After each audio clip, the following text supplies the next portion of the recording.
and that's what we have. About changing it, I see no way of changing it now. And as soon as unemployment's over 35% and there's riots going on all over the country, that's when you're going to change it. Mr. Chapman, and incidentally, if you don't change it, you're going to live on your knees for the rest of your life. That's a truth. Mr. Chapman, we have riots that aren't being reported in the United States that are going on right here in Spain. Yeah, in Spain, as well as in Germany, as well as in Greece, as well as in Italy. We have we just got the word here in Rota that 100,000 people are protesting in Thailand. People are marching all over the world, but there's nobody marching in the United States. Why? They're not hungry enough yet. Just wait.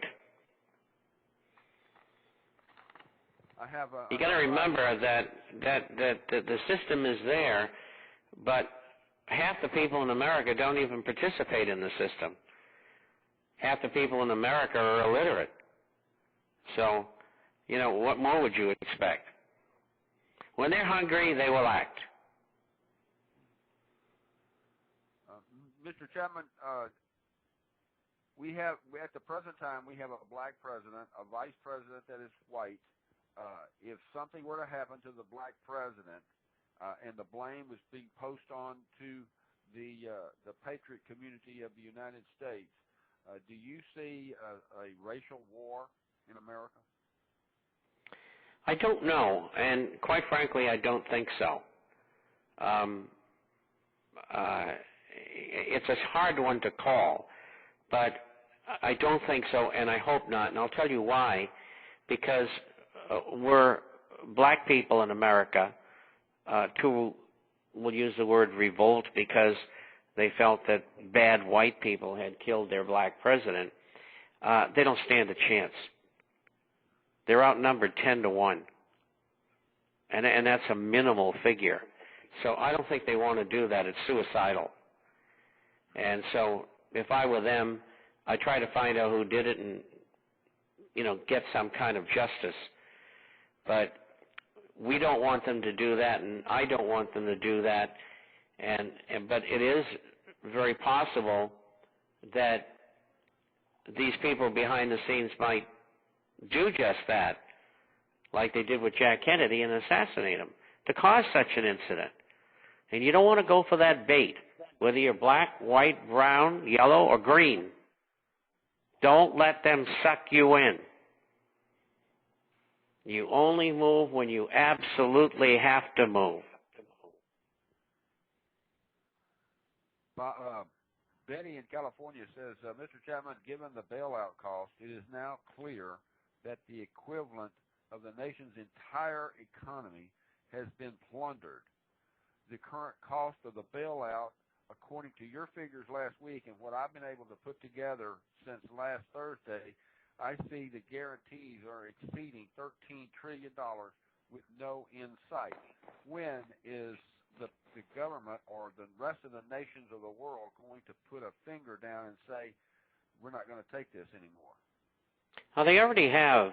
They've cut down the amount of treasuries and agencies that they're buying. Agencies of Fannie Mae, Freddie Mac, FHA, Sallie Mae bonds, and treasury bonds, bills, notes.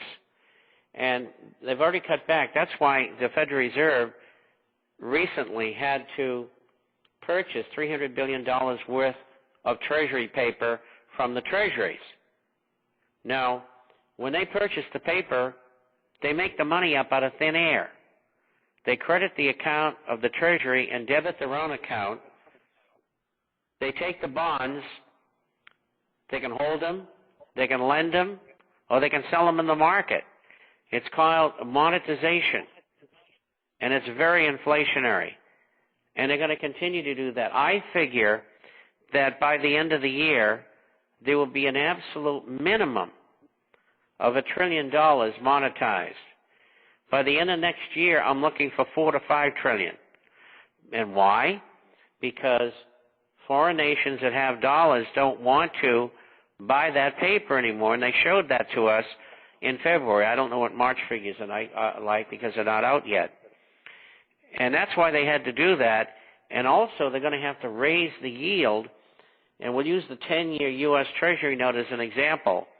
The 10-year note closed today at 293. That's 2.93% yield.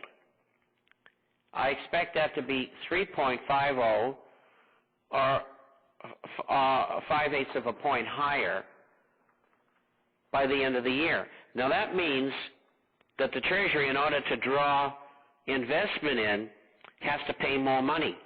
But at the same time, if the interest rates goes up to meet that criteria, then that means that those 30-year fixed-rate mortgages that are 4 3/4 right now are going to move up to 5 3/8%. And so that's not so good for the economy because they're trying to get people to buy homes and get rid of the inventory and all of that. And that inventory of homes is 2 to 3 times what they tell you it is. A question is coming in here from Colorado. It says, ask Bob about the Fed, I'm assuming the Federal Reserve, is going to create 15 times the money in circulation by the end of next year. What effect will this have on the United States economy? Well, it's not going to help it any. It's going to make the dollar fall in value, and it's going to make gold and silver go higher because there'll be lots of inflation. Larissa comes chiming in from Sochi, Russia, with the question. She says, Mr. Chapman, the University of Kazan, Russia, reports that in the history of the world, only 5 billion ounces of gold have ever been produced. With the world population around 6.5 billion people, that's not even 1 ounce of gold for every person on the planet. When do you think the people of the world are going to rediscover the economic truth, and in particular, the power of the theory of supply and demand is going to motivate them to stand up and create some form of paradigm shift to the reality of a financial health?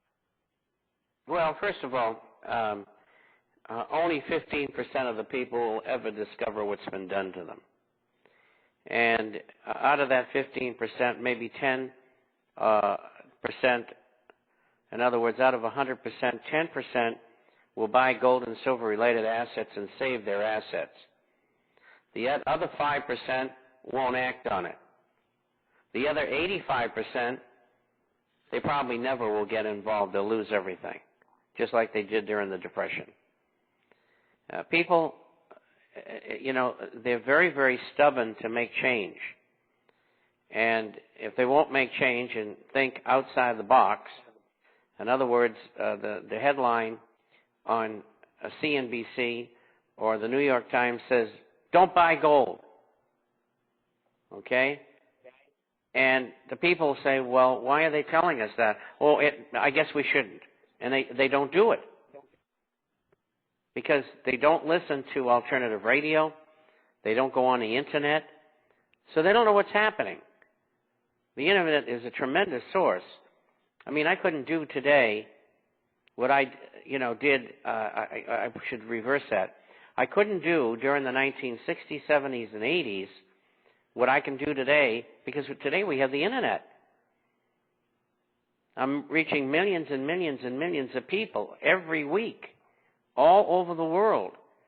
And so there could be a great awakening, but the only thing that's going to get people going is when they're hungry.